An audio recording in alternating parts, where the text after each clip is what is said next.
রাজ্যের পুলিশ মন্ত্রী হিসাবে এবং রাজ্যের যে মন্ত্রিসভা আছেন মুখ্যমন্ত্রী নেতৃত্বে চলুক। আগামী নির্বাচনও মুখ্যমন্ত্রী এবং অভিষেক বন্দ্যোপাধ্যায়ের নেতৃত্বে ইলেকশনে আমরা লড়ব এবং সেই সঙ্গে মুখ্যমন্ত্রী চতুর্থবারের জন্য আবার মুখ্যমন্ত্রী হন, কিন্তু তার ডেপুটি হিসাবে অভিষেক বন্দ্যোপাধ্যায়ের অভিষেক হওয়ার দাবি আমি রেখেছি এবং সেই সঙ্গে পুলিশ মন্ত্রী। পিসি ভাইপোর মধ্যে মতবিরোধ এমন জায়গায় পৌঁছে মমতা ব্যানার্জি অভিষেকের বাড়িতে গিয়ে বলে এসেছিলেন, তোকে আর এর মধ্যে নাক গলাতে হবে না, তুই এর মধ্যে ঢুকবি।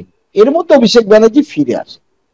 এই ফিরে আসা এবং এই প্রেক্ষাপটে মমতা সবচেয়ে যে বড় সিদ্ধান্ত নেয় সেটা হচ্ছে প্রাক্তন সিপিএম এর মন্ত্রী আব্দুস সাত্তার, যিনি মুসলিমদের জন্য সাজার কমিটি রিপোর্টের ভিত্তিতে 5 বছর প্রচুর কাজ করেছিলেন, যে মমতার কিন্তু এই যে চালাচ্ছে সরকারটা 12-13 বছর সবচেয়ে বড় চ্যালেঞ্জের মুখে, আমি বলছি না গভর্নমেন্ট পড়ে যেত, কিন্তু ক্রাইসিস বা চ্যালেঞ্জের মুখে কিন্তু এই 2 মাস ধরেই পড়েছে।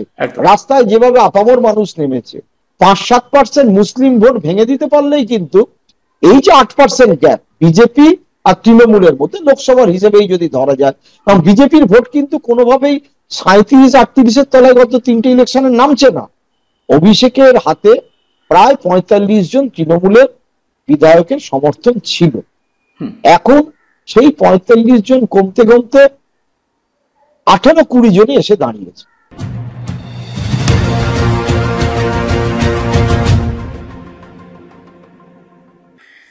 নমস্কার, সবাইকে এই খোলা আড্ডা অনুষ্ঠানে স্বাগত। আমি সুব্রত বসু। আজকের এই অনুষ্ঠানটা অত্যন্ত ইন্টারেস্টিং একটা বিষয় নিয়ে করছি।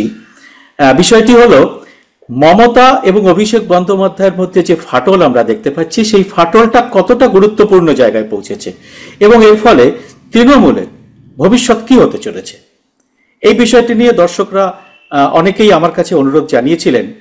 আমার এই চ্যানেলের দর্শকদের মধ্যে যেমন নিরপেক্ষ মানুষ আছেন, তেমন বহু তৃণমূল সমর্থক আছেন এবং বিরোধী দলের সমর্থকরা আছেন, বিজেপি এবং বাম দলের। সবাই কিন্তু এই বিষয়টিতে জানতে খুবই আগ্রহী, কারণ তৃণমূল শুধু আমাদের শাসক দল নয় এবং তৃণমূল আমাদের রাজ্যের সব থেকে বড় রাজনৈতিক দলও। সেই জন্য আজকে আমাদের এই আলোচনায় আমরা যাকে এনেছি তাকে আপনারা অনেকেই চেনেন, প্রসূন আচার্য। আমাদের চ্যানেলে তিনি নিয়মিত রাজনৈতিক বিশ্লেষণ করেন। প্রসূন আমার প্রাক্তন সহকর্মী আনন্দবাজারে, তাই আমি ব্যক্তিগতভাবে জানি তৃণমূলের অনেক হাঁড়ির খবর প্রসূন যেভাবে রাখে সেটা অন্য অনেক সাংবাদিকই রাখে না, এবং সেই জন্য আজকের রাজনৈতিক বিশ্লেষণে আপনারা এমন কিছু তথ্য এবং এমন কিছু বিশ্লেষণ পাবেন যেটা আমার মনে হয় এখনো পর্যন্ত আপনারা কোথাও কিন্তু সেটা পাননি। প্রসূন, আমি মুখবন্ধ করে দিলাম বিষয়টা। এবার আমি তোমার কাছে আসছি এবং দর্শকের সবার পক্ষ থেকে এবং আমার পক্ষ থেকে তোমাকে স্বাগত জানাচ্ছি অনুষ্ঠানে। এবার তুমি বলো যে আজকে আমরা যে অবস্থায় দেখছি তৃণমূলকে, মমতা বন্দ্যোপাধ্যায়, অভিষেক বন্দ্যোপাধ্যায় এবং কিছু কিছু মানুষ, মন্ত্রী, গুরুত্বপূর্ণ হুমায়ুন কবির বা অন্যান্য, সৌগত রায়, অনেকে যে সমস্ত কথাবার্তা বলছেন, তার প্রেক্ষিতে তুমি তৃণমূল দলটার ভেতরে যে খবর রাখো, তুমি কি দেখতে পাচ্ছ তৃণমূলে? গোটা ঘটনাটা অ্যাকচুয়ালি শুরু হয়েছিল যে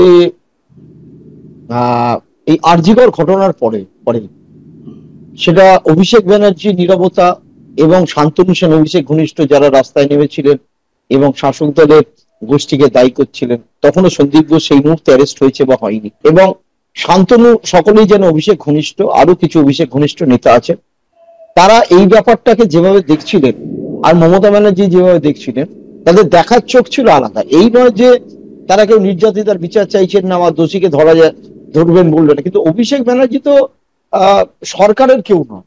সরকারের যে দুটো দপ্তরের বিরুদ্ধে অভিযোগ উঠেছিল, একটা স্বাস্থ্য, একটা পুলিশ, দুটোরই দায়িত্ব মুখ্যমন্ত্রী মমতা বন্দ্যোপাধ্যায়।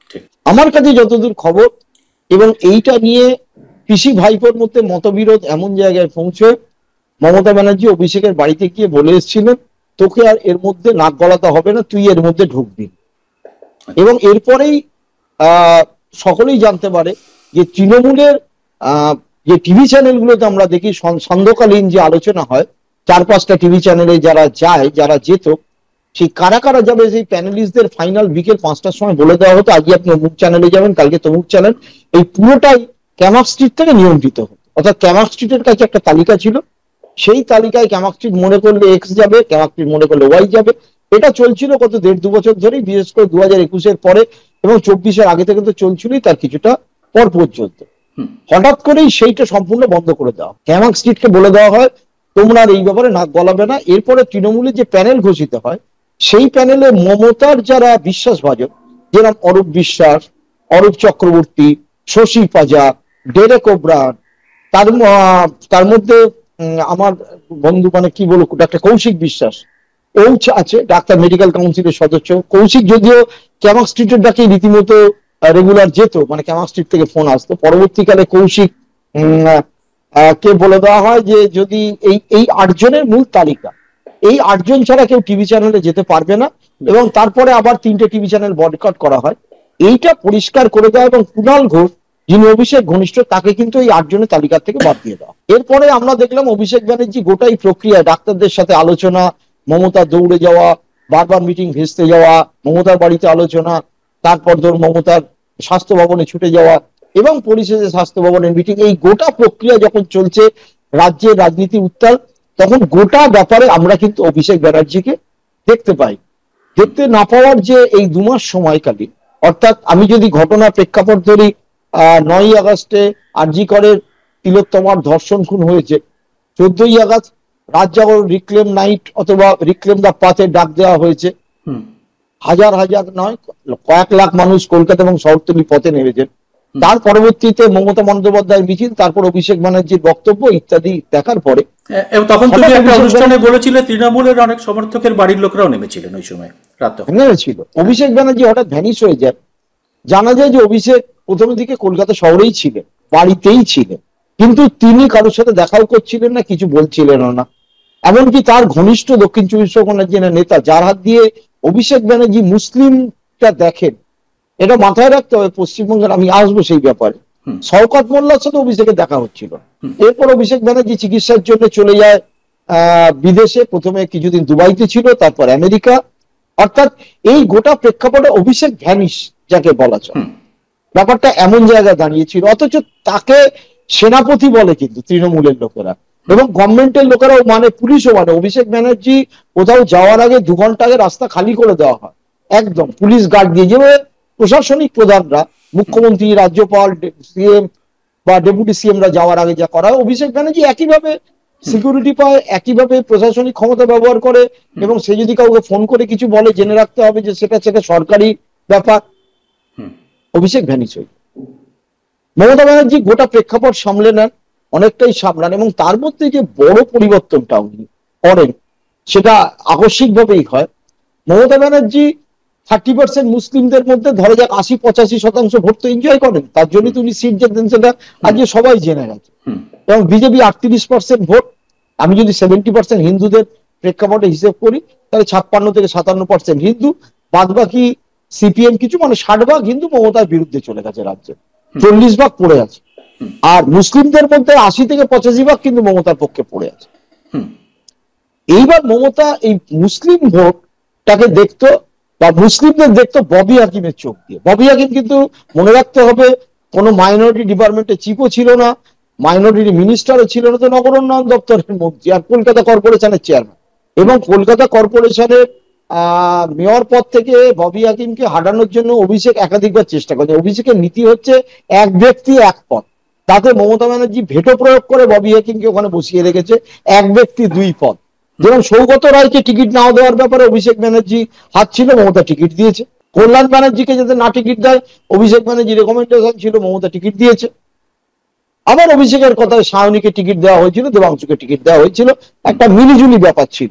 কিন্তু আমরা দেখলাম গোটা সেপ্টেম্বর এবং বিশেষ করে পুজোর সময় অক্টোবর মাস, এবং সেই ক্ষেত্রে এই গোটা প্রক্রিয়ার মধ্যে অভিষেক ব্যানার্জি কিন্তু নেই, মানে নেই। এবং তৃণমূলের প্রচুর পার্টি অফিস কর্মীরাও বলছে অভিষেক কোথায় গেল এরকম একটা ব্যাপার। এবং আর একটা ইন্টারেস্টিং ঘটনা, এইবার দুর্গাপুজোর সময় আমার মনে হয়েছে যে যেহেতু রাজ্য সরকার 85,000 করে পুজো প্যান্ডেলে টাকা দিচ্ছে, মমতা ব্যানার্জির মুখ সবাই ঝোলায় নানা বিজ্ঞাপনের মাধ্যমে, অথবা তৃণমূলপন্থী পুজো কমিটি তো সরাসরি মমতা ব্যানার্জির কাট আউটই ঝোলায়। কিন্তু এইবার তার সাথে গত 3 বছর ধরে অভিষেক ব্যানার্জির কাট আউটও চলত তৃণমূলপন্থীদের।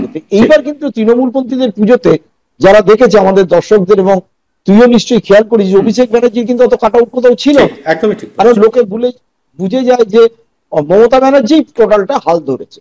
এবং এই সময় আমি নাম করবো না, পুজোকালীন ঠিক পুজোর আগে আগে আমি রাজ্যের একাধিক সিনিয়র মন্ত্রী এবং সাংসদের সাথে কথা বলে যা বুঝেছি, তাদের বক্তব্য যে মমতা ব্যানার্জির কোনো বিকল্প নেই এবং মমতা ব্যানার্জি যদি কোনোভাবে 26-এর আগে অর্ধেক ক্ষমতাও তুলে দেয় অভিষেকের হাতে, তাহলে 26-এ কি হবে বোঝা যাচ্ছে না। এই যারা বলেছেন, আমি তাদের নাম এখানে প্রকাশ্যে করতে চাইছি না, তারা সকলেই তৃণমূল দল গঠনের সময় বা তার পরবর্তীকালে অত্যন্ত সক্রিয় হয়েছেন এবং mostly they are above age of 65+। এটা এতদূর আমি বললাম, কারো 70, কারো 75, কারো তৃণমূলের প্রবীণরা, সেই অর্থে প্রবীণ তাদের অভিষেকের নবীন প্রজন্মের বাইরে প্রবীণ। এরপরেতে এইরকম একটা পরিস্থিতি কিন্তু সৃষ্টি হয়েছিল। In the mean time Mamata settle down করে ফেলে আরজি করে, যেভাবেই হোক না কেন আলোচনায় বসিয়ে পুলিশকে সংযমের পরিচয় দিয়ে, এবং ধীরে ধীরে মমতার অনেকটা টোন ডাউন করে বুঝতে পারে রাজ্যের মানুষ এই প্রথম একটা গণজাগরণ হোক ইত্যাদি সাক্ষী হয়েছে, সংঘবদ্ধ প্রোটেস্ট করেছে, ফলে সরকার যে ব্যাকফুটে গেছে এ নিয়ে তো কোনো সন্দেহ নেই। আমরা ভাবতেই পারি না একটা পুলিশ কমিশনের হাতে সিদ্ধারা ধরিয়ে দিচ্ছে।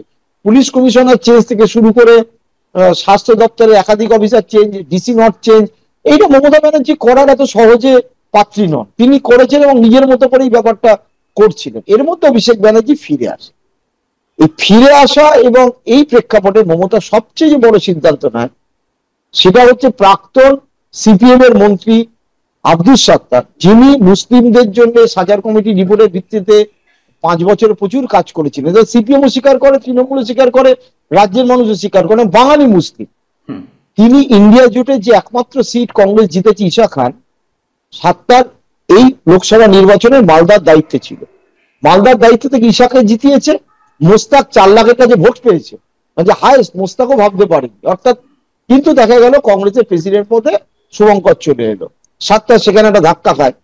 তো যাই হোক, কংগ্রেসের ভাইস প্রেসিডেন্ট ছিল। কিন্তু Mamata all of a sudden, মানে একেবারে অদ্ভুত খেলার মতো, গোল করার মতো, খেলা পাল্টে দেওয়ার মতো সাত্তারকে সরাসরি ফোন করে বলে সরকারি চাকরি করছিলেন, আপনাকে সরকারি চাকরিতেই দরকার, আপনি আমার অ্যাডভাইজার। অর্থাৎ বোঝা যাচ্ছে যে মাইনরিটি ডিপার্টমেন্টের যে ফাঁক ফোকর দুর্নীতি ইত্যাদি হতো বা ববির চোখ দিয়ে যে দেখা হতো, ববির অত্যন্ত ঘনিষ্ঠ একজন উত্তর 24 পরগনার মানে কর্মাধ্যক্ষ সম্প্রতি বিশাল দুর্নীতির দায়ে ধরা পড়েছে এবং তার হাত দিয়ে প্রচুর কিছু হতো। অর্থাৎ মুসলিম ভোটটা যে মমতা ব্যানার্জি আগামী 1 বছর আগে ইলেকশনে এই সাত্তারের সাথে পরামর্শ করে চলবে। এবং এরপর আমি সুজন চক্রবর্তী ভিডিও দেখলাম বার্তা, তাতে তিনি বলছেন ইন্টারভিউতে ও আমাদের সবচেয়ে সফল মন্ত্রী ছিল বলেই মমতা দিয়েছে। ইনফ্যাক্ট সাত্তারের বিরুদ্ধে দুর্নীতির কোনো অভিযোগও নেই। এবং মাদ্রাসা শিক্ষাটাকে সাত্তার সাহেব অনেকটাই, আমি নিজে ব্যক্তিগতভাবে জানি, ওই সময় আমি রাইটার্স করতাম, আধুনিক করেছিলেন। হ্যাঁ, এবং সাত্তারের বিরুদ্ধে যখন কংগ্রেস প্রেসিডেন্ট হওয়ার রানে রয়েছে তখন ওর কাছে অধীর চৌধুরীর আমি জানি ক্যাম্পেইন করেছিল বাঙালি মুসলিমরা গ্রহণ করবে না, কারণ স্ত্রী বিয়ের পর কিন্তু ধর্মান্তরিত হয়নি, ওর বউ হিন্দু ব্রাহ্মণ এবং হিন্দু ব্রাহ্মণই রয়ে গেছে, এবং সাত্তার বাঙালি মুসলিমদের প্রতিনিধিত্ব করে। ফলে মমতা সেইটাও অনেকটা করে এনেছে। অর্থাৎ আমি তাহলে মাইনরিটির দিকটা দেখলাম, আমি হেলথ সেক্টরে কিছু কাজ করব। এই যখন পরিস্থিতি, তখন তৃণমূল দলের মধ্যে অভিষেক ব্যানার্জি ফিরে আসার পরে আবার নাটচার শুরু হয়েছে। এবং এই মুহূর্তে আমি অ্যাজ অন টুডে যা খবর পাচ্ছি যে মমতা ব্যানার্জি যেভাবে গত 2 মাস ধরে গভর্নমেন্টে চালিয়ে, এবং আমার মনে হয় সুব্রত তুই হয়তো একমত হবি যে মমতার কিন্তু এই যে চালাচ্ছে সরকারটা 12-13 বছর, সবচেয়ে বড় চ্যালেঞ্জের মুখে, আমি বলছি না গভর্নমেন্ট পড়ে যেত, কিন্তু ক্রাইসিস বা চ্যালেঞ্জের মুখে কিন্তু এই 2 মাস ধরেই পড়েছে। রাস্তায় যেভাবে আপামর মানুষ নেমেছে, এত বড় চ্যালেঞ্জ আগে কখনো মমতার এত বড় চ্যালেঞ্জ হয়নি কখনো, এবং প্রায় ভিত্তি নড়ে যাওয়ার জায়গা, এবং মুসলিমদের মধ্যেও প্রভাব পড়েছে যে সত্যিই তো বিচার হলো না। এর আগে আনিসের বিচার হয়েছিল, সিপিএম রাতে এনেছিল ইনসাফের দাবিতে, আজকে আনিসের যারা ধরা পড়লো সেটা নিয়েও সন্দেহ আছে, কিন্তু সেটাও এই পর্যায়ে যায় যেটা আরজি কর গেছে, এবং এখনো চলছে। তা মমতা ব্যানার্জি অনেকটাই সামলে নিয়েছিলেন। এই অবস্থায় অভিষেক ব্যানার্জি এখন ফিরে এসেছেন। এইবার অভিষেক ব্যানার্জি ফিরে আসার পরে আমরা অদ্ভুত ভাবে কতগুলো ঘটনা দেখছি, আমি বলছি। এই পর্যায়টা আমার মনে হয় খুব ইম্পর্টেন্ট। এখানে তাহলে হুমায়ুন হঠাৎ করে কেন অভিষেককে বললো? যে এই মুহূর্তে রাজ্যের পুলিশ মন্ত্রী হিসাবে এবং রাজ্যের যে মন্ত্রিসভা আছেন মুখ্যমন্ত্রী নেতৃত্বে চলুক, আগামী নির্বাচনও মুখ্যমন্ত্রী এবং অভিষেক বন্দ্যোপাধ্যায়ের নেতৃত্বে ইলেকশনে আমরা লড়ব এবং সেই সঙ্গে মুখ্যমন্ত্রী চতুর্থবারের জন্য আবার মুখ্যমন্ত্রী হন, কিন্তু তার ডেপুটি হিসাবে অভিষেক বন্দ্যোপাধ্যায়ের অভিষেক হওয়ার দাবি আমি রেখেছি এবং সেই সঙ্গে পুলিশ মন্ত্রীও অভিষেক বন্দ্যোপাধ্যায়কে চেয়েছি। তাহলে ভালো হবে, পুলিশটা অনেক অবশ্যই ভালো হবে, অনেক পুলিশের আরো শৃঙ্খলা পরায়ণ বা আরো বেশি পরিশ্রম, পুলিশের কোথাও ছোটখাটো গাফিলতি আছে কিনা সেটা ফুল টাইমের একজন পুলিশ মন্ত্রী থাকলে আমার মনে হয় তার নজর এড়িয়ে কোনো ভালো কাজ ছাড়া কোনো খারাপ কাজে পুলিশ লিপ্ত থাকতে পারবে না। Humayun actually is playing in the hand of BJP. এইটা আমি নাম করছি না, বোঝাই যাচ্ছে মাইনরিটি ডিপার্টমেন্টের নতুন লোকদের দিয়ে মমতা আবার দেখাশোনা শুরু করেছে এবং মাইনরিটি ডিপার্টমেন্টের যারা সেক্রেটারি রয়েছে তাদেরও কয়েকজনকে আমি চিনি, নাম নিচ্ছি না এখনো সরকারি আছে বলে, তারা এবার কিন্তু, এবং তারা কিন্তু সবাই যে সেক্রেটারি যার হাত দিয়ে চলছে এরা সব এসএফআই ব্যাকগ্রাউন্ড, সাতটারও এসএফআই ব্যাকগ্রাউন্ড, অর্থাৎ এদেরকে এনে আগেকার পর্যায় থেকে সম্পূর্ণ ঘুরিয়ে দেওয়া। এবার একসাথে একা কিন্তু সোচ্চার হয়, বলতেই হবে ইউটিউবার শফিকুল যিনি আরামবাগ টিভি চালান, মানে পোর্টাল চালান, প্রচুর তার ভিউয়ার, তিনি কিন্তু একটা সংগঠন তৈরি করছেন মুসলিমদের জন্য যে মমতা সরকারের বিরুদ্ধে, এবং তিনি ঘোষণা করে দিয়েছে। আচ্ছা, হুমায়ুন আগে মাঝখানে বিজেপিতে চলে গেছিল, তার সাথে হেমন্ত বিশ্ব শর্মার লাইন আপ হয়েছে, সেটা গভর্নমেন্টের পক্ষ থেকে জেনে গেছে, এবং এই যে একটা সেকশন তৈরি হচ্ছে, অর্থাৎ মমতার 5-7% মুসলিম ভোট ভেঙে দিতে পারলেই কিন্তু এই যে 8% গ্যাপ বিজেপি আর তৃণমূলের মধ্যে লোকসভার হিসেবেই যদি ধরা যায়, কারণ বিজেপির ভোট কিন্তু কোনোভাবেই 37-38-এর তলায় গত 3টে ইলেকশনে নামছে না, তাহলেই খেলা শেষ। এই যে হুমায়ুনের বক্তব্য যেটা প্রথম দিকে বলছিল আমরা বুঝতে পারছিলাম না, আমরা ভাবছিলাম উগ্রভাবে বলছে যে হিন্দু মুসলিম বিভাজনের জন্য। সরকারিভাবে খবর এসছে মমতার কাছে যে ভগবান গোলার ও ভরতপুরের এমএলএ, আমি সিটটা মনে করতে পারছি, ভরতপুরের এমএলএ, ও is playing the hand of BJP. অর্থাৎ যত এগুলো বলবে তত হিন্দু কনসলিডেশন হবে, এবং মিঠুন চক্রবর্তী পাল্টা কথাটা বলে গেলেন, এই পাল্টা কথাটা বলেছে। किसी ने कुछ नहीं कहा, लेकिन हम चीफ मिनिस्टर नहीं है, लेकिन हम तो बोलेंगे तुम काट के भागीरथी में फेंक दोगे, लेकिन एक दिन आएगा जब हम तुमको काट के भागीरथी में नहीं, तो भागीरथी हमारी माँ है, पुण्य माँ है, तुमको तुम्हारी जमीन के अंदर तुमको फेंकेंगे उधर। হুমায়ুন ওই পরবর্তীকালে আমাদের ভারত সেবার সঙ্গে যে আশ্রম, মানে যে মহারাজের এর আগে একটা কথা নিয়ে প্রচুর প্রতিক্রিয়া সৃষ্টি হয়েছিল মুর্শিদাবাদ জেলায়, ঠিক মিঠুন তার সাথে গেছিলেন। তাই নয়, কদিন আগে আমি ভিডিও দেখলাম যে হুমায়ুনের সাথেও তার দারুণ সম্পর্ক, বোঝা গেল।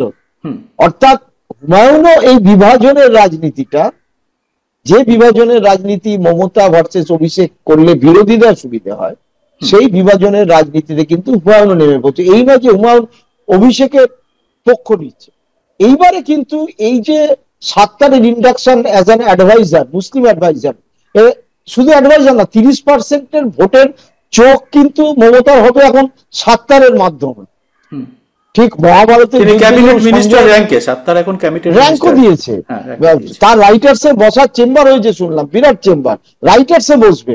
তাজমুল আর ভার্চুয়ালি মানে মন্ত্রী থাকলেও তাজমুল বলছে আর কিছু নয়, ও ডেপুটি। অর্থাৎ এই 30% মুসলিমটাকে ধরে রাখার জন্য যা যা করার দরকার তাই মমতা 7 তারিখের সাথে মাধ্যমে করবে।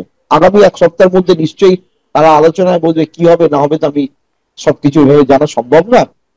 তাহলে কি দাঁড়ালো, অভিষেক এতদিন শওকত মোল্লার চোখ দিয়ে দক্ষিণ 24 পরগনার মুসলিম এবং রাজ্যের আরো উত্তর 24 পরগনা ভাঙড়ের মুসলিমকে দেখতো।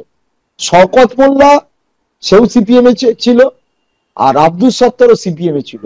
আব্দুল সত্তার যখন সিপিএম এর মাইনরিটি মিনিস্টার বা তার আগে মাদ্রাসা বোর্ডের চেয়ারম্যান, শওকত মোল্লা ওয়াজ মিয়ারলি একটা পঞ্চায়েত সমিতির সভাপতি।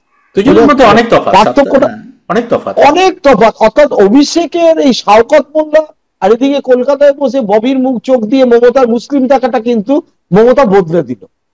অর্থাৎ শওকত মোল্লার কথাটাও কিন্তু এতদিন ধর্তব্যের মধ্যে আসতো।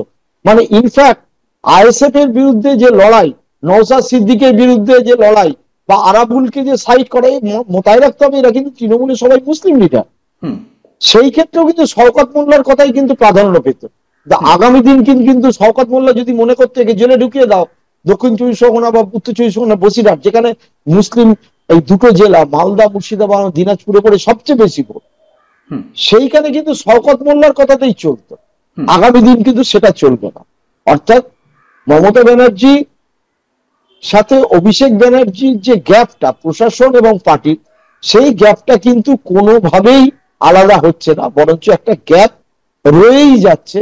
এবং এটা আগামী দিনকে আমরা দেখব কিছু কিছু নেতা, ববি কেন হঠাৎ করে অভিষেক ব্যানার্জি প্রশংসা করলো, যে ববিকে মেয়রই রাখতে চায় না অভিষেক, কারণ হচ্ছে ববি মনে করছে আমি ইনসিকিউর মমতার কাছে। এবং আমি আজ সকালবেলা একজন সাংবাদিক আমাকে বলল, ববি ওর ঘনিষ্ঠ এক সাংবাদিককে কর্পোরেশনে কভার করতে যায়, গত সপ্তাহে হাসতে হাসতে বলেছে, তো দিদিকে বলে দিস আমার হাতে কিন্তু এখনো 30% ভোট আছে। সে মাঝে মাঝে নবান্নেও যায় সেই ছেলেটি। তো actually Bobby is feeling insecure. ফলে এই নেতারা সিকিউর ইনসিকিউর এর মধ্যে দিয়ে এরা সাইড চেঞ্জ করা শুরু করবে। কিন্তু পুরনো নেতৃত্ব, সেই পুরনো নেতৃত্বের মধ্যে একজনের নাম নিলে আমার মনে হয় না কোনো অসুবিধা হবে, কিন্তু তিনি তৃণমূলের জন্মলগ্ন থেকে ছিলেন এবং পাবলিকের কাছে খুব পপুলার। তার নাম মদন মিত্র। মদন মিত্র আমাকে সরাসরি বলেছেন, যতক্ষণ দিদি বলে না যতক্ষণ শ্বাস ততক্ষণ আসার মধ্যে, যতক্ষণ দিদি ততক্ষণ তৃণমূল। দিদি সাইড হওয়া, দিদির ক্ষমতা কমে যাওয়া মানে তৃণমূল চলে গেল, এটা জেনে রাখ। আমি বাদবাকি নেতাদের কথা আর বলছি না। আমি তারপর মদন বাবুকে জিজ্ঞেস করেছিলাম যে মদন দা, তোমাকে তো দিদি কিছুই দিল না এই জমানা। বলে আরে ভাই এমএলএ তো আছি, সেটাও থাকতে পারবো কিনা ভবিষ্যতে অন্য হাতে ক্ষমতা গেলে। অর্থাৎ এই ব্যাপারটা কিন্তু খুব শার্প ডিভিশন। এক সময় অভিষেকের হাতে প্রায় 45 জন তৃণমূলের বিধায়কের সমর্থন ছিল, এখন সেই 45 জন কমতে কমতে 18-20 জনই এসে দাঁড়িয়েছে। অভিষেক ক্রমশ হীনবল হচ্ছে, তুমি বলতে যেটা বলছো সেটা। অভিষেক ক্রমশ হীনবল হয়েছে। মন্ত্রীদের মধ্যে পুলক রায় আছে, মন্ত্রীদের মধ্যে প্রকাশ্যে নেই কিন্তু অপ্রকাশ্যে ব্রাত্য বসুও আছে, কিন্তু এদের কারুরই মমতা ব্যানার্জির স্ট্যাচারের উপর মুখের কিছু বলার ক্ষমতা নেই।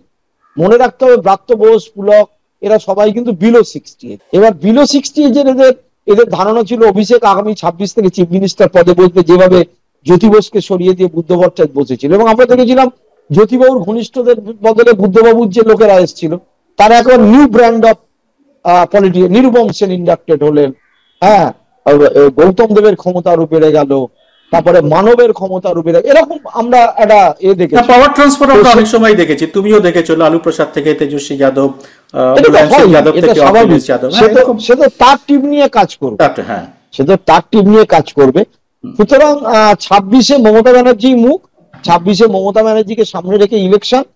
এবং যেটা অভিষেক ভেবেছিলেন বা অভিষেকের সঙ্গের লোকেরা ভেবেছিল, যেটা হুমায়ুন ভালো করে জানে বলেই হঠাৎ করে এই ফাটলটা বাড়ানোর জন্য বলছে। হুমায়ুন এই নয় যে তৃণমূলের স্বার্থে বলছে, ও প্র্যাকটিক্যালি মানে বিজেপির স্বার্থেই বলা যায়। ওর সবকটা কাজ কিন্তু যদি দেখা যায় গত 6 মাস 8 মাস ধরে বিজেপির স্বার্থেই করেছে, এবং ও যে বিজেপির স্বার্থে কাজ করছে সেটা কিন্তু ধরা পড়ে যেতে শুরু হয়েছে। আমরা আরো আগামী দিনকে এরকম দেখবো।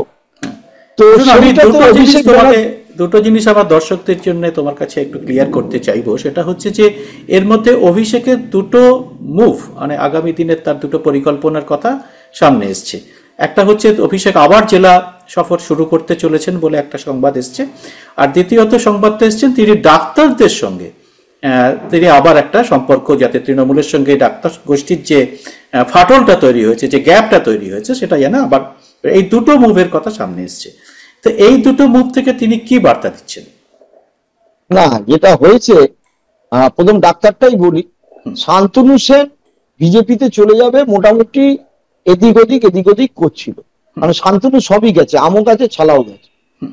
এবার অভিষেকের এলাকায় অভিষেক আগে যেরকম ডায়মন্ড কাপ ফুটবলটা করতো এই নভেম্বর ডিসেম্বরে, সেইটা কেউ বলছে পিছিয়ে গেছে, কেউ বলছে হবে না। অভিষেক তার বদলে স্বাস্থ্য শিবির, অভিষেক তার ঘনিষ্ঠদের বলেছে আমি এবার স্বাস্থ্য শিবির করবো, অর্থাৎ স্বাস্থ্যের দিকে আমি জোর দেবো। তা এটা তো কেন স্বাস্থ্য শিবির? স্বাস্থ্য শিবির আমাদের পাড়ায় পাড়ায় চশমা দেওয়া হয় কেন? কারণ যে সরকার দিচ্ছে না তাই দেওয়া হয়। রক্ত পরীক্ষা ক্লাবে করা হয় কেন? সহজে লোকে করতে পারে তাই, পাড়ার হসপিটালে হয় না। স্বাস্থ্য শিবির করব, কিছু ডাক্তার সংগঠন করে এবং তারা অভিষেকের ছবি দিয়ে প্রচার করে, এর পেছনে ছিল শান্তনু সেন। এবার এইটা যখন প্রকাশ্যে আসে তখন যে ডাক্তারদের লবি এখনো পর্যন্ত মেডিকেল কাউন্সিলের মমতা ব্যানার্জির সাপোর্টে যেটুখানি মুখ খুলেছে বা বলেছে, তারা পরশুদিনকে বিরাট অবজেকশন দেয়। তাদের নেতা সরাসরি অভিষেকের সেক্রেটারিকে ফোন করে, বলে আমরা তাহলে সরে যাচ্ছি, তাহলে অভিষেক ব্যানার্জি যদি মনে করে শান্তনু সেন অ্যান্ড আদার্সকে দিয়েই করবে তাহলে করুক। বলে না, এটা একটা মানে অন্যরকম ব্যাপার, সবাই যেন অভিষেকের সেক্রেটারির নাম সুমিতকে ফোন করে, না এটা একটা ভুল বোঝাবুঝি হয়েছে, ডাক্তাররা আসলে দাদাকে ইনডাক্ট করেছেন শান্তনু সেন হ্যান ত্যান করে। যে পোস্টার ব্যানার গুলো শান্তনু সেনেরও নাম ছিল, অন্য ডাক্তার নাম ছিল, রাতারাতি কাল থেকে শান্তনু সেনের নাম ডিলিট করে নতুন সব ব্যানার করা হচ্ছে। এবং ডাক্তারদের যে গোষ্ঠীটা মমতা ব্যানার্জিকে 2 মাস ধরে পেছন থেকে সাপোর্ট করেছে, তারা এটাতে বিরাট করে অবজেকশন জানিয়েছে যে আমরা কিন্তু আপনার নেতৃত্বেই আছি, আমরা আপনার নেতৃত্বেই থাকবো। আর অন্য ডাক্তারদের এই ফাটল মেরামতি মমতা ব্যানার্জি যা করেছে, এবং আজকে আমি এই ইউটিউবের চ্যানেলে বলছি, আমি মমতাকে যতদূর জানি, মমতাকে যারা যত গালাগাল করে মমতা তাদের তত বেশি কাছে নিয়ে টিকিট দিয়ে দেয়। সে সায়নী ঘোষ থেকে শুরু করে রেজ্জাক মোল্লা, মানে কালীঘাটের ময়না, সত্যি কথা কয়না থেকে শুরু করে ঋতব্রত, যা ধুতি খুলে দেওয়া অমিত মিত্রের। সুতরাং এই ডাক্তারদের 4-5 জন মুখ, বা যারা রাত জাগা আন্দোলনের মুখ, রিক্লেম নাইট, এদের 4-5 জন টিকিট পাবেই 26 সালে, আজকেই বলে দেওয়া। মমতা অলরেডি এই ব্যাকআপ লাইনটা শুরু করেছে, অলরেডি শুরু করে দিয়েছে। তো অভিষেক ব্যানার্জির ওই মুখটার পরেই কিন্তু ডাক্তারদের একটা সেকশন এবং স্বাস্থ্য ভবনের একটা সেকশনের আপত্তি ওঠে, এবং ব্যাপারটা একটু ঘেটে গিয়েছে। মানে অভিষেক আলাদা করে ডাক্তারদের ফিরিয়ে আনা, বলে এর আমার কোনো দরকার নেই, যারা গেছে তো গেছে, যারা আছে তারা একসাথে আছে। সুতরাং এর মধ্যে আবার অভিষেক যেন নতুন করে জাম্প না করে, তখন ক্যামাস্ট্রিট থেকে ব্যাখ্যা দেওয়া হয়েছে কোট আনকোট, এটা অভিষেকের প্রোগ্রাম নয়, এটা কিছু ডাক্তার সংগঠন তারা প্রোগ্রাম করে অভিষেক ব্যানার্জিকে ডেকেছিল এবং সেখানে শান্তনু সেনকেও ডেকেছিল, সেই হিসেবে প্রোগ্রাম করা হচ্ছিল ইত্যাদি ইত্যাদি। এটা একটা ক্লিয়ার হলো। মানে অভিষেককে অলরেডি কাল থেকেই এই বার্তাটা দিয়ে দেওয়া হয়েছে, না দিদি যা করছেন সেটাই ঠিক। এবং কালকেই প্রচুর পুলিশ অফিসার ট্রান্সফার হয়েছে। এরপরে স্বাস্থ্য দপ্তরেরও বেশ কিছু চেঞ্জ আমার ধারণা আমরা দেখতে পাবো। সুতরাং যা কিছু করার মমতা ব্যানার্জি করবে, এবং এই যে অভিষেক ব্যানার্জিকে সরিয়ে রেখে মমতা করছে, এটা অভিষেক ঠিক নিতেও পারছে না, অভিষেক ঘনিষ্ঠ লোক নিতে পারছে না, কিন্তু কিছু করারও নেই। এইটা গেল একটা প্রশ্ন। আর একটা যেন কিছু জেলা সফর, আবার সেই জেলা সফর। হ্যাঁ, জেলা সফর এখন মমতা ব্যানার্জির পরেই দলে তো অভিষেক ব্যানার্জির স্থান, এটা তো নো ডাউট অ্যাবাউট ইট। কিন্তু কবে থেকে করবে, কি করবে, পঞ্চায়েত ইলেকশন আগে করবে না পরে করবে, সেগুলো এখনো কিছু স্থির হয়নি। দেখো, মমতা ব্যানার্জির উইন উইন সিচুয়েশন, মানে অভিষেক ব্যানার্জি তো এই মুহূর্তে অজিত পাওয়ার হওয়ার সম্ভাবনা নেই, এই মুহূর্তে নেই। ভবিষ্যতের কথা, ভবিষ্যতে কি হবে কেউ জানে না। সুতরাং মমতা ব্যানার্জি মুকুল রায়কে দেখেছে, দেখে শিক্ষা পেয়েছেন। সুতরাং সেই অর্থে তার কাছে অভিষেক ব্যানার্জি মোর ট্রাস্টেড। মুকুল রায় যদি এই ঘটনা ঘটাতে পারে, রাজীব ব্যানার্জি যাকে ট্রাস্ট করতো তারা যদি ঘটাতে পারে, আরো লটস অফ এমএলএ এমপি তারা যদি ঘটাতে পারে, তারপরে সেই ক্ষেত্রে অভিষেক ব্যানার্জি ট্রাস্টেড, এবং দলের লোকেরাও মমতা ব্যানার্জির উত্তরসূরি। এবং আমি রিজিওনাল পার্টিগুলোর একটা অদ্ভুত আছে যে জগন থেকে শুরু করে আমাদের হেমন্ত সোরেন, এমনকি অরবিন্দ কেজরিওয়াল, হয় বউ নয় ছেলে মেয়ে, মুলায়ম, তারপরে অখিলেশ, লালু, তারপরে তেজস্বী, এগুলো তো সবই পারিবারিক পার্টি না, মানে রিজিওনাল পার্টি লেড বাই পারিবারিক পার্টি। স্ট্যালিন, তার আগে করুণানিধি, এইভাবেই আসে অটোমেটিক্যালি। এখন সেই উত্তরসূরি কবে হবে না হবে, কারণ মমতা শারীরিকভাবে ফিট, মেন্টালি অত্যন্ত ফিট, এবং এখনো এই যে ম্যানেজ পলিটিক্স বা ম্যানিপুলেটিং পলিটিক্স তিনি অত্যন্ত দক্ষ। আর একটা কথা, যখন এই রিসাফল করা হলো, বিভিন্ন পদ থেকে সরিয়ে দেওয়া হলো, বারবার আমরা দেখেছি তৃণমূল মুখপাত্র যিনি কুণাল ঘোষ, তিনি অভিষেক ব্যানার্জি মানে মমতার কথা বলেই বলেন অভিষেক ব্যানার্জি, তিনি কিন্তু এখনো অফিসিয়ালি পদ কিন্তু ফিরে পান। এটা কিন্তু মাথায় রাখতে হবে। মানে অভিষেক ব্যানার্জি ফিরে এসছে ঠিকই, কিন্তু ব্যাপারগুলো মেরামত কিন্তু এখনো পর্যন্ত হয়নি। এবং আমার ধারণা আগামী 2-3 মাস মমতা ব্যানার্জি আরো কিছু প্রশাসনিক ব্যবস্থা নেবেন। হ্যাঁ, হয়তো দলের কাজ কিছু হালকা করবেন, কিন্তু তিনি পুরনো লোকদের ওপরও ডিপেন্ড করবেন। নতুন কিছু লোক, আমি বললাম না, নতুন তো খুব বেশি নেই, এমএলএ সংখ্যাও কমে গেছে। তো সেইটা মমতার হাতেই, মানে একটা বড় সেকশন চাইছে যে উনি ফাইনালি উদ্যোগ নিয়ে 26টা করুন। মানে এই দলের যিনি প্রথম থেকে রয়েছেন, from the very first day, তিনি আমাকে বলেছেন 26-এর ইলেকশন যদি অভিষেকের হাতে ছাড়া যায় আমরা জিতবো কিনা সন্দেহ আছে। রাজ্যের অন্যতম একজন মন্ত্রী। আর মমতা যদি দেখেন, তিনি মমতা বলেই কথা বলে, যারা বোঝার বুঝে নেবে, তাহলে 26 ইলেকশনটা আমরা উতরে যাব, এইরকম একটা পজিশন। অর্থাৎ তাদের কাছেও কি, তারা কিন্তু অভিষেকের উপর কনফিডেন্স রাখতে পারছে। আর মমতা ব্যানার্জি এই মুহূর্তে দেশের সবচেয়ে বিচক্ষণ রাজনীতিবিদ বলা চলে। এতদিন ধরে চিফ মিনিস্টার, এতদিন ধরে বিরোধী দলনেতা, স্ট্রিট ফাইট থেকে উঠে এসছে, ওই জায়গা থেকে উঠে এসে আজকে অফিসিয়ালি আনঅফিসিয়ালি তার সম্পত্তি যাই বলা হোক, এখনো পর্যন্ত ওই কালীঘাটের খালপাড়েই থাকেন। তো তিনি কিন্তু আমার ধারণা সব দিক বিচার বিবেচনা করেও করবেন। এবং আমার ধারণা আগামী দিন কিন্তু সিপিএম বা কংগ্রেস থেকে আরো কয়েকজন নেতা চলে এসে, বা যারা মন্ত্রী ছিলেন, দক্ষ প্রশাসক ছিলেন, তারা এসে যদি এই সরকারের সঙ্গে যোগ দেন ভবিষ্যতের জন্য, আমি খুব অবাক হব। খুব সুন্দর। সবটাই এর সাথে কিন্তু অভিষেক ব্যানার্জির কোনো সম্পর্ক নেই, এটা একেবারে মমতা ব্যানার্জির নিজস্ব সিদ্ধান্ত। উনি বাঞ্চ অফ আইএস অফিসার, তাদের সাথে কথা বলেন, এবং এই মুহূর্তে এই নতুন চিফ সেক্রেটারি ওনার অসম্ভব ট্রাস্টেড। তিনি সবাইকে ফোন করে করে সমস্ত কিছু বলছেন। মানে আগের চিফ সেক্রেটারির জন্য মমতা যদিও এক্সটেনশন চেয়েছিল, কিন্তু এই পান্থ দেখা যাচ্ছে তার থেকেও বেশি দক্ষ। এবং উনি, আমি শুনলাম, খুব সম্মান দিয়ে কথা বলেন। উনি লেফটের লোকেদের সাথে ওনার খুব ভালো সম্পর্ক, তাদেরকেও সম্মান দিয়ে কথা বলেন। ফলে উনি প্রশাসনের উপর নির্ভর করবেন। উনি এই মুহূর্তে অভিষেক ব্যানার্জিকে প্রশাসনের সাথে ইন্টাক্ট করবেন না। এবং আমরা জেলা সফর করতেই পারে, কারণ কর্মীদের চাগাতে গেলে তো কিছু লোকের দরকার। আর এটা চলতেই থাকবে, আমরা দেখবো। মানে ফাটল যেটা রয়েছে সেটা এই মুহূর্তে গ্যাপটা ন্যারোয়ার হবে এরকমও সম্ভাবনা নেই, আর হুট করে গ্যাপ প্রচুর বেড়ে যাবে এরকম সম্ভাবনা নেই। যেখানে ছিল অ্যাজ অন টুডে, আমার মনে হয় আগামী 2-3 মাস তার উপরেই থাকবে। কারণ এই দুটো ইলেকশনের রেজাল্ট ভীষণ ভাইটাল। মহারাষ্ট্র আর ঝাড়খণ্ড, তাতে যদি বিজেপি জিতে যায় তাহলে মমতা রাষ্ট্রটাকে আরো নিজের হাতে কন্ট্রোল করবে। যদি ইন্ডিয়া জোট যেতে, হয়তো মমতা একটু হালকা দেবে। সেইটা কি হবে আগামী দিনকে বোঝা যাবে। হ্যাঁ, চমৎকার সুন্দর বিশ্লেষণ করলে। আমরা অনেকক্ষণ আজকে আলোচনা করলাম। আমাদের দর্শকদের আমরা মনে হয় আর তুমি অনেক নতুন তথ্য, নতুন অনেক রকম দিশা খুলে দিলে ভাবনার। আপনারা যারা এই অনুষ্ঠানটা দেখলেন, তাদের কাছে আমার একটা আবেদন থাকবে, সেটা হচ্ছে যে আপনারা প্রশ্নের বিশ্লেষণের সঙ্গে সহমত হন বা না হন, আপনারা অবশ্যই কমেন্ট বক্সে আপনাদের নিজের মতামত কিন্তু অবশ্যই লিখবেন। এবং সেই সঙ্গে যদি আপনাদের এই অনুষ্ঠানটা ভালো লাগে, তাহলে আপনারা এই চ্যানেলটিকে সাবস্ক্রাইব করে নোটিফিকেশন বেলটি অবশ্যই চালু করে রাখবেন। প্রসূন, তোমাকে অনেক ধন্যবাদ আজকে এরকম একটা সুন্দর অনুষ্ঠান আমাদের উপহার দেওয়ার জন্য, এবং দর্শকদের সবাইকে নমস্কার।